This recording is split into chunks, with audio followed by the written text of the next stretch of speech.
Today, students can learn from YouTube, AI, and many other sources. But there is one important question: who helps them discover what they don't know? When I started learning robotics, I realized that almost everything I needed seemed to be available online. Whenever I had a problem, I searched YouTube, asked AI, looked through online courses, GitHub, books, or datasheets. Most of the time, I could find an answer, solve the problem, and continue with my project. So I felt that I could learn engineering successfully on my own. I was building projects and solving problems. Every time I faced a difficulty, I searched for a solution, tried it, and continued. And with every project, I learned something new. My knowledge was growing, my projects were improving, and I became more confident. So naturally, I thought my self-learning process was working well. And it was. But there was something important that I had not yet recognized. Then one day, an experienced engineer looked at my project and asked me a very simple question. Why did you select this motor? At first, I thought I knew the answer. I could explain how I connected the motor, how I programmed it, and how I controlled its speed. But then he started asking more questions. What torque does the application require? What speed is needed? What about acceleration, gear ratio, duty cycle, and thermal limits? I realized that I could explain how I used the motor, but I could not properly explain why it was the correct motor for the application. That was when I realized the real problem. It wasn't that the answers were difficult to find. The problem was that I didn't even know that many of these questions needed to be asked. If I don't know that something matters, I won't search for it, I won't study it, and I may never realize that there is a gap in my understanding. That is one of the biggest limitations of learning completely on your own. You can search for an answer only when you know the question. And sometimes, what you need most is someone experienced enough to show you the questions you didn't know existed. This made me look at online learning differently. YouTube can show me what I search for. AI can answer the questions I ask. Online courses, books, forums, and datasheets can give me enormous amounts of useful information. But there is still a limitation. These resources usually begin with a question, a topic, or a problem that I already recognize. What about the questions I never think of asking? What about the assumptions I don't realize are wrong? What about important engineering principles that I don't even know I am missing? Having access to answers is extremely valuable. But access to answers is not the same as being aware of the gaps in my own knowledge. That is where feedback from an experienced engineer can make a major difference. I also realized that some of my engineering decisions were based on assumptions that sounded perfectly reasonable to me.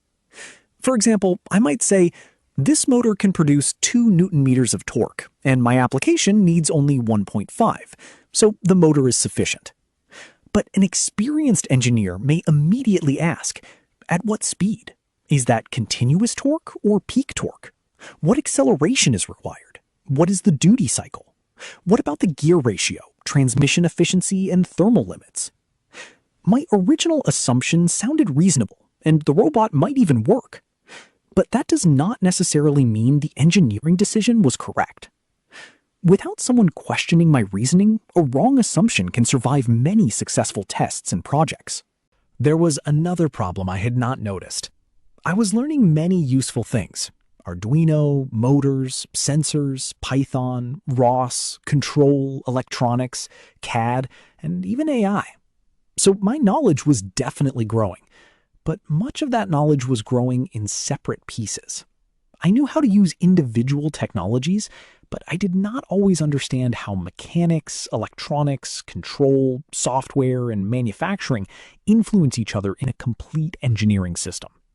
Real engineering problems do not come separated into subjects.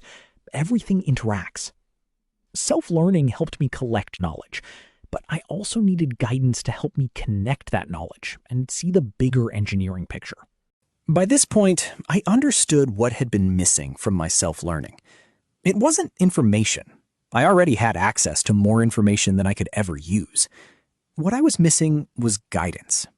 I needed someone experienced enough to notice my blind spots, challenge my assumptions, connect the pieces of my knowledge, and ask questions that I had never thought of asking. Not someone to do the engineering for me, and not someone to give me every answer. I still wanted to explore, build, make mistakes, and find solutions myself. But I needed a mentor who could challenge my thinking and help me recognize where I needed to learn more. That is when I realized that self-learning and mentoring are not alternatives. They work together. I did not stop learning on my own. I still explored ideas, searched for information, built projects, tested solutions, and learned from my mistakes. The difference was that now I had someone who could challenge my thinking. A mentor could ask the questions I had missed, question my assumptions, and help me connect what I was learning to the bigger engineering system. That did not make me less independent. It actually made my self-learning more effective. I could still find the answers myself, but now I had better questions to investigate and a clearer direction for what I needed to learn. I began to understand that self-learning and mentorship are not competing approaches. Together, they can make me a much better engineer. So, who should guide a self-learning engineering student? It does not have to be one person who knows everything. It could be a lecturer, an experienced engineer, an industry professional, a project supervisor, or a senior engineer. And for a multidisciplinary field like robotics, I may need guidance from different people in different areas. The important thing is not the title of the mentor. What matters is having someone with enough engineering experience to question my decisions, challenge my assumptions, and help me recognize what I still need to learn. I can continue learning independently, but good guidance can help turn that learning into stronger engineering judgment.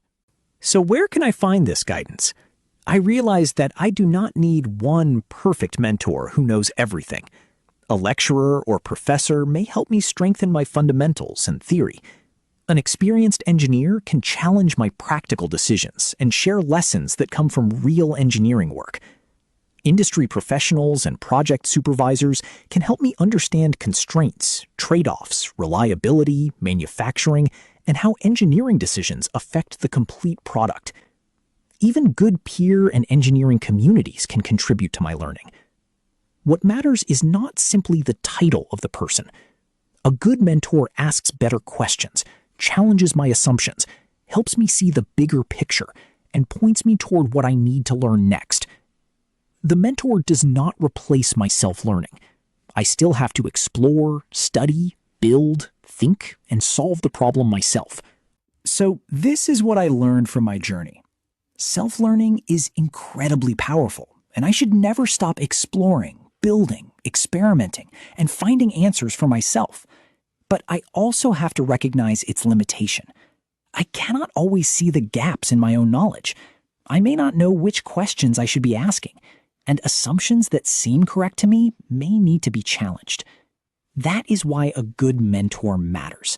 Not to give me every answer, and not to do the engineering for me, but to challenge my thinking and help me see what I cannot yet see for myself.